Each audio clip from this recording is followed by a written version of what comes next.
হবু স্বামী অথবা স্ত্রীকে কোন কোন প্রশ্ন করব সে ব্যাপারে কি একটু বিস্তারিত বলবেন? হবু স্বামী অথবা স্ত্রীকে কোন কোন প্রশ্ন করা যেতে পারে সে ব্যাপারে যদি বলেন, আমার জানা মতে কোরআন বা হাদিসে এমন কোনো প্রশ্নের কথা বলা হয়নি। তবে কোরআনের আয়াত আর হাদিস পড়ে আমরা এরকম প্রশ্নের কয়েকটা তালিকা তৈরি করতে পারি। সাধারণত আমরা যখন এভাবে বিয়ের আলোচনা করি, সবচেয়ে গুরুত্বপূর্ণ হলো ফটোগ্রাফ। অনেকে শুধুমাত্র পাত্র বা পাত্রীর ফটো দেখেই তাকে বাতিল করে দেয়। নতুন টেকনোলজি আসলে হয়তো ফটোতে গুণও দেখা যাবে। এখানে কিছু নেগেটিভ টেস্টিং আছে। যদি দেখেন যে মেয়েটা অশালীন পোশাক আশাক ব্যবহার করে থাকে, বাতিল করে দিলেন। সৌন্দর্যের কারণে না, অশালীনতার কারণে, তাহলে ঠিক আছে। অথবা কোনো ছেলের অশালীন পোশাক দেখে মেয়ে পক্ষ যদি তাকে বাতিল করে দেয়, সেটাও ঠিক আছে। সাধারণত আমাদের সমাজে যখন বিয়ের ব্যাপার নিয়ে কোনো আলোচনা হয়, যখন পাত্রপক্ষ অথবা ছেলেপক্ষ কোনো মেয়েকে দেখতে যায়, তখন প্রশ্ন করে, আপনি কি রান্না করতে পারেন? কি কি খাবার রান্না করতে পারেন? বিরিয়ানি পারেন কিনা? ছেলে মেয়ে দেখাশোনা করতে হবে, এই প্রশ্নগুলোই করা হয়। আমি এগুলোকে একেবারে অর্থহীন বলবো না, তবে এটার গুরুত্ব খুব একটা বেশি না। যদি প্রথম 10টা বা 20টা প্রশ্নের কথা বলেন, আমি এগুলোকে তার মধ্যে ফেলবো না। এই প্রশ্নগুলোর গুরুত্ব আছে, তবে এগুলো গুরুত্ব বেশ কম। এখানে সবচেয়ে গুরুত্বপূর্ণ যেটা আগেও বলেছি, এখানে দেখবেন আপনার স্বামী অথবা স্ত্রী সেই ছেলে বা মেয়ের গুণ আছে কিনা। তাহলে বিভিন্ন প্রশ্ন করে বোঝার চেষ্টা করবেন সেই ছেলে অথবা মেয়েটার গুণ আছে কিনা। অন্য 3টার ব্যাপারে জানা, সৌন্দর্য, সম্পদ, আভিজাত্য, এগুলো জানা খুব সোজা। গুণ এটা জানা কঠিন। যদি জানতে চান মেয়েটা সুন্দরী কিনা, তার দিকে তাকান, তাহলে জানতে পারবেন। মতভেদ হতে পারে, তবে মাত্র কয়েক মুহূর্তের মধ্যে বলতে পারবেন যে সে সুন্দরী কিনা। খুবই সহজ। যদি জানতে চান হবু স্বামী বা স্ত্রীর সম্পদ আছে কত, তাহলে ব্যাংক ব্যালেন্স দেখেন, একটু খোঁজ খবর নেন, তার কিরকম সম্পত্তি আছে একটু খবর নিয়ে দেখেন ফাঁকিবাজি আছে কিনা, এটা লোন নেয়া নাকি তার নিজেরই এত টাকা আছে। তবে এটা সহজ, খুব সহজে বের করতে পারবেন। যদি না আপনার সাথে প্রতারণা করা হয়, তাহলে সহজেই জানতে পারবেন তার সম্পদ আছে কি নেই। তৃতীয় মানদণ্ড, যে তার জন্ম কোনো অভিজাত পরিবারে হয়েছে কিনা। তাহলে সেই ছেলে বা মেয়ের বংশলতিকা দেখেন, তার বাবা মা কে। এটাও খুব সহজ, আপনার অনুমান সঠিক হবে সেই সম্ভাবনায় বেশি, ভুলের সম্ভাবনা কম। সৌন্দর্য দেখলেই আপনি বুঝতে পারবেন, সম্পদ খোঁজ নিলেই জানবেন, আভিজাত্য এই ব্যাপারেও খোঁজ নিলে জানতে পারবেন। এরপর আপনি যাচাই করতে পারবেন। তবে একটা ছেলে অথবা একটা মেয়ের মধ্যে কি পরিমাণ গুণ আছে সেটা বের করা খুব কঠিন।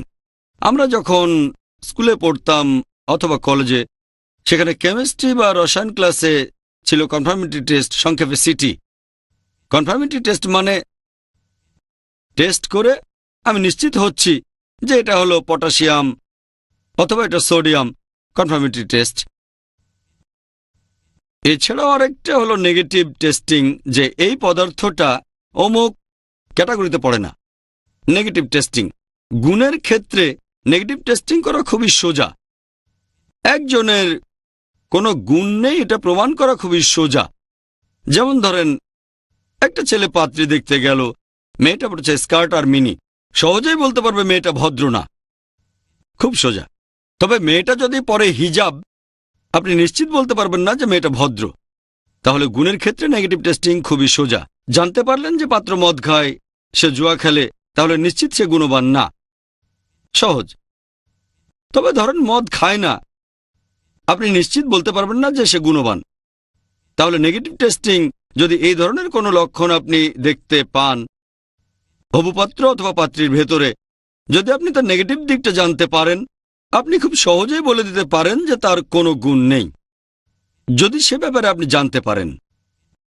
তবে আপনি মাত্র একটা গুণের ঘাটতি দেখে হবু পাত্র বা পাত্রীকে একেবারে বাতিল করে দিতে পারেন না।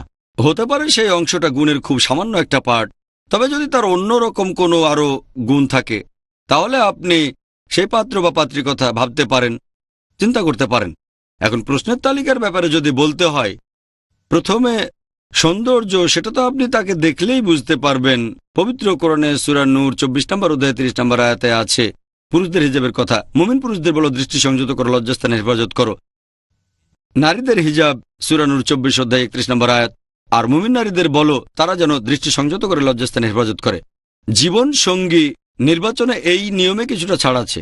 আপনি আপনার হবু জীবনসঙ্গীর দিকে ভালো করে তাকাতে পারবেন। তাহলে প্রথম মানদণ্ডটা বেশ সহজ। এরপর আছে সম্পদ, আভিজাত্য। সম্পদের ব্যাপারটাও সহজেই জানা যায়, সম্পদের পরিমাণ জানা যায়। সবচেয়ে কঠিন হলো গুণ। আপনি বিভিন্ন প্রশ্ন করতে পারেন, আর হবু স্বামী বা হবু স্ত্রীর উত্তরের উপর নির্ভর করে আপনি পরের প্রশ্নটা করবেন। যেমন ধরেন, একটা মেয়ে কোনো একটা ছেলের ইন্টারভিউ নেবে। সাধারণত আমাদের কালচারে, সমাজের নিয়ম অনুযায়ী ছেলেপক্ষ হবুপাত্রীকে যে কোনো প্রশ্ন করতে পারে, কোনো সমস্যা নেই। তবে মেয়ে যদি প্রশ্ন করে তাহলে লোকজন ভাববে, আরে এ তো ভালো মেয়ে না, আমাকে প্রশ্ন করছে, এই মেয়ে তো খুব বেশি কথা বলে, এত অভদ্র, তাই না? একটা ছেলের যেমন জানার অধিকার আছে, তেমনি একটা মেয়েরও আছে, তবে ইসলামিক নিয়ম মেনে চলতে হবে। আর খেয়াল রাখবেন কেউ যেন অপমান বোধ না করে। ছেলেকেই আগে প্রশ্ন করতে দেন। তাই ছেলেপক্ষকে আগে বলেন হ্যাঁ কি কি জানতে চান, সবকিছু যেন ভালোভাবে হয়। কেউ যেন না বলে আরে এ তো এক্সট্রা মডার্ন হওয়া ভালো, মাশাআল্লাহ, ইসলাম একটা মডার্ন ধর্ম। তবে আমাদের সমাজে এরকম কালচার আছে, তাই ছেলেপক্ষকে আগে কথা বলার সুযোগ দিলে ভালোই হয়। অন্যদিকে ছেলেও এভাবে বলতে পারে যে আচ্ছা মেয়ে পক্ষ আগে প্রশ্ন করুক, কোনো সমস্যা নেই। তবে ছেলেরা সাধারণত আগে বলে, তাই এরকম করাটাই ভালো। তাহলে সব স্বাভাবিকভাবে চলবে। আর বেশিরভাগ প্রশ্নই, সব না হলেও বেশিরভাগই একরকম হতে পারে। যেমন ধরেন, ছেলের কথা শেষ হলে মেয়ে প্রশ্ন করতে পারে, হবুপাত্রীর কাছে প্রশ্ন করবে যে আপনি কোন ধরনের মেয়ে বিয়ে করতে চান। ইনডাইরেক্টলি বোঝার চেষ্টা করছেন। ছেলেটা যে উত্তর দেবে সেটা শুনে আপনি বলতে পারবেন সে মানুষ হিসেবে কেমন। সে হয়তো বলবে যে আমি একজন সুন্দর স্ত্রী চাই, ভালো, খুব বেশি পজিটিভ না, আবার খুব নেগেটিভও না, অথবা আমি খুব শিক্ষিত একজন স্ত্রী চাই, ভালো, সমস্যা নেই। কিন্তু সে কি গুণ নিয়ে কোনো কথা বলেছে? যদি ছেলেটা এমন শর্তের কথা না বলে তাহলে সে নিজেই গুণবান না। অনেক সময় লিডিং প্রশ্ন, অনেক সময় ইনডাইরেক্ট প্রশ্ন সঠিক উত্তর পাওয়ার জন্য। এমন প্রশ্ন হতে পারে হাজার খানেক। শুধু প্রশ্নগুলো বলে এই অনুষ্ঠানটা শেষ করতে চাচ্ছি না।